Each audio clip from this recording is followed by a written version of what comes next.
Hello and welcome to another delayed maths video.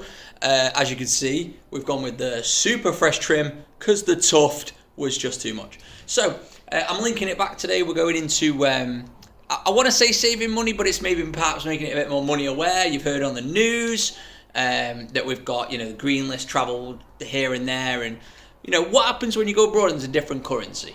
Alright, so that's what we're going to look at. It's something we talk about in maths, it comes up in exams, but I know it goes into real life as well. So let's help you guys out. So we're looking at exchange rates today. So what I've done is I've picked two places on the green list. One would be, somewhere in Europe, somewhere like, I don't know, let's say Ibiza. The boys, lads, want to go Ibiza.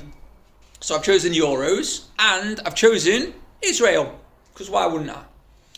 And they're two different exchange rates. As you can see, the exchange rates are currently different. And what an exchange rate is, for every one single pound you hand over to the Bureau de Change, how much are you getting back? So if I was handing a pound, I'd get 1.136 euros back. You wouldn't get that. They'd round it, or they'd figure out a way to make it more accurate. But that's what you get. Or if I was going to Israel for every £1, I'd get 4.223 Israeli Sakar, I think it is, Sakir. And that's what their units are, okay? So what I thought is the way you'd work things out, okay? So there's a little tip here. So for example, so you know what you're expecting if you were going to go to the Bureau de Change. So let's say we were going to go abroad and you wanted to convert £500, okay? So you wanted to know how much you're going to get in cash, whether it be notes or coins, but it's more than likely going to be cash. So, the way I always think about it is, if you are going from your home country away, you multiply by the exchange rate. So, what we're going to do here is, let's say I wanted to convert to euros, £500 to euros. What I'm going to do is, I'm going to take the current exchange rate for the day, and I'm going to multiply them together.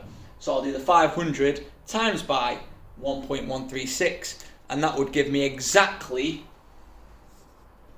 not pounds, that would give me exactly 568 euros. Okay, that's live of today. So if you were going to do that, that's how much you'd get. Let's do the same with the Israeli currency.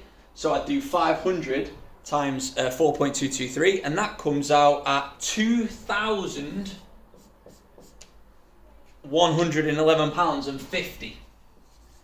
And the symbol for that is that. Okay, so that's how much you'd be expecting to get, or roughly expecting to get. And certain places have certain exchange rates, so obviously look that up first to see who's got a better exchange rate. Definitely recommend that.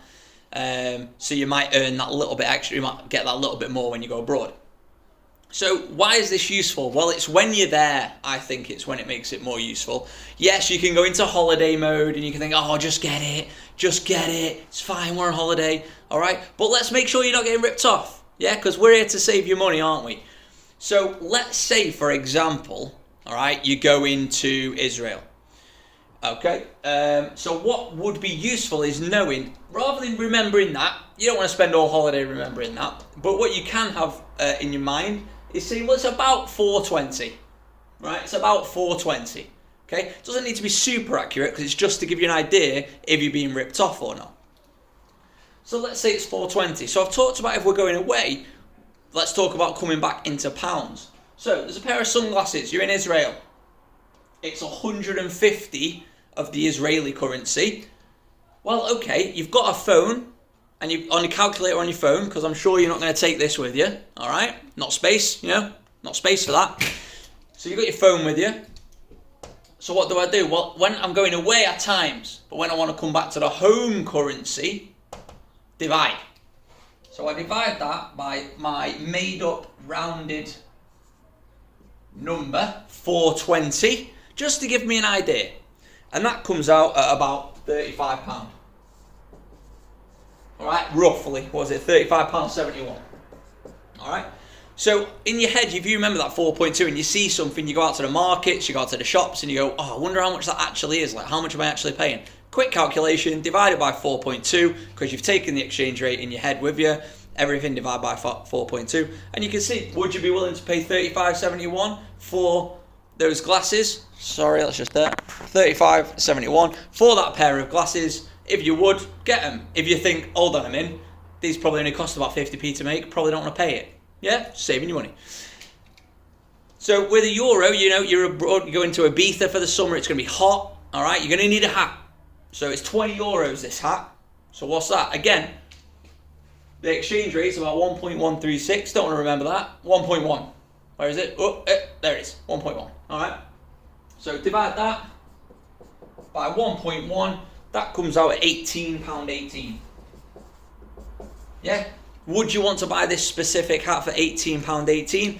Who knows? That's up to you. It's whether you want to spend that money on the hat. But the point is, all right, if you're going away, multiply by the exchange rate. If you want to convert it back into pounds and you want to think, am I saving money? Am I getting ripped off?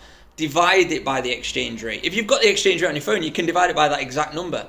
But I just used to round it and just remember that. It was easy to remember that. Work it out dead quick, roughly what I'm paying. That's not right. I shouldn't be paying 300 quid for a meal. Yeah? So just work it out. So hopefully that's helped a little bit. Sorry it's been so delayed, and hope you enjoyed it, and see you on the next one.